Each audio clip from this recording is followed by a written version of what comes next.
പാരിസ്ഥിതിക പ്രാധാന്യം ഊന്നിക്കൊണ്ട് തന്നെ പരിസ്ഥിതിയെ സംരക്ഷിക്കുകയും അതേസമയം വികസനം യാഥാർത്ഥ്യമാക്കുകയും ചെയ്യുന്ന എന്ന സമീപനത്തിനാണ് സർക്കാർ ഊന്നൽ നൽകിയത്. അത്തരമൊരു ജനപക്ഷത്ത് നിന്നുകൊണ്ടുള്ള നിലപാടിൻ്റെ ഭാഗമായാണ് ഇന്ന് ഈ നിലയിലേക്ക് ഈ തുരങ്കപാത എത്തിച്ചേർന്നിട്ടുള്ളത് എന്നത് നാം കാണണം. തുരങ്കപാത നിർമ്മിക്കുന്നതിനുള്ള നേരത്തെ ഒരാശയമായിട്ട് നിന്നിരുന്ന കാര്യം അതിനൊരു തുടക്കം കുറിക്കാൻ നമുക്കിപ്പോൾ കഴിയുകയാണ്.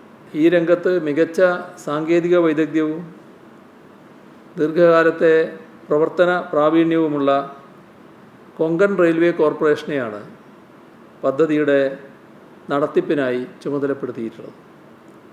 സാങ്കേതിക പഠനം മുതൽ നിർമ്മാണം വരെയുള്ള എല്ലാ കാര്യങ്ങളും നിർവഹിക്കുന്നത് കൊങ്കൺ റെയിൽവേ കോർപ്പറേഷൻ തന്നെയായിരിക്കും. നാം ഉദ്ദേശിക്കുന്നത് 3 വർഷത്തിനുള്ളിൽ ഇതിൻ്റെ നിർമ്മാണം പൂർത്തീകരിക്കാൻ കഴിയുമെന്നാണ്. ഏതാണ്ട് 900 കോടി രൂപ ചെലവ് വരുമെന്നാണ് ഇപ്പോൾ പ്രതീക്ഷിക്കുന്നത്. ഇതിൽ ആദ്യഘട്ടമെന്ന നിലയിൽ കിഫ്ബിയിൽ നിന്നും 658 കോടി രൂപയ്ക്കുള്ള ഭരണാനുമതി കിട്ടിക്കഴിഞ്ഞിട്ടുണ്ട്.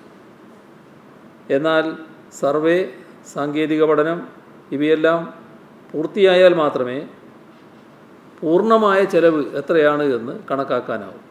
ടണൽ പ്രോജക്റ്റ്, വയനാട് തുരങ്കം ഉണ്ടാക്കാൻ വേണ്ടി പശ്ചിമഘട്ടം മലനിരകൾ, കേരളത്തിന്റെ പ്രകൃതി സമ്പത്തായ മലനിരകളെ തകർക്കാനും അതിന് തുരങ്കം വയ്ക്കാനും ഉള്ള പദ്ധതിയാണ് ടണൽ പ്രോജക്റ്റ്.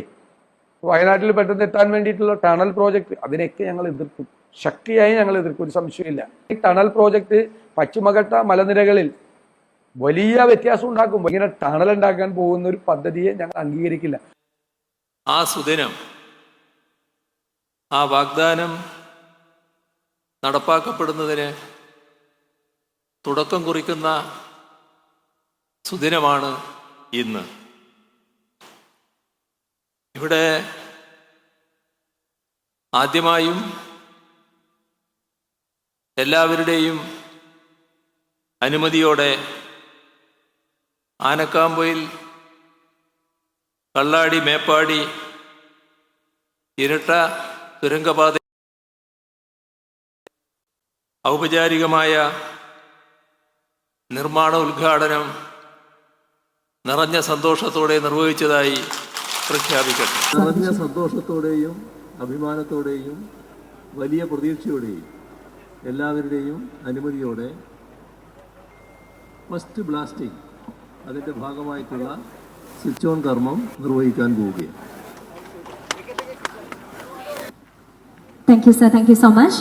അടുത്തതായി 3 സൈറന്റെ മുഴക്കത്തോടുകൂടി 3 വിസിലടിയോടുകൂടി നമ്മുടെ ഈ ഒരു ബ്ലാസ്റ്റിംഗ് കർമ്മം അത് നിർവഹിക്കപ്പെടുകയാണ്.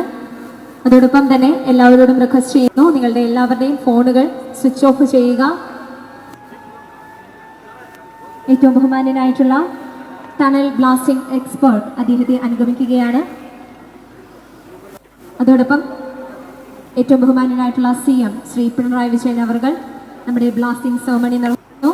ഒരിക്കൽ കൂടി റിക്വസ്റ്റ് ചെയ്യുകയാണ്, നിങ്ങളുടെ എല്ലാവരുടെയും ഫോൺ കൈൻഡ്ലി സ്വിച്ച് ഓഫ് ചെയ്യുക. ഹെഡ്സെറ്റ് ഉള്ളവർ ദയവായി നിങ്ങളുടെ ഹെഡ്സെറ്റുകൾ ശരിയാക്കുക. Thank you.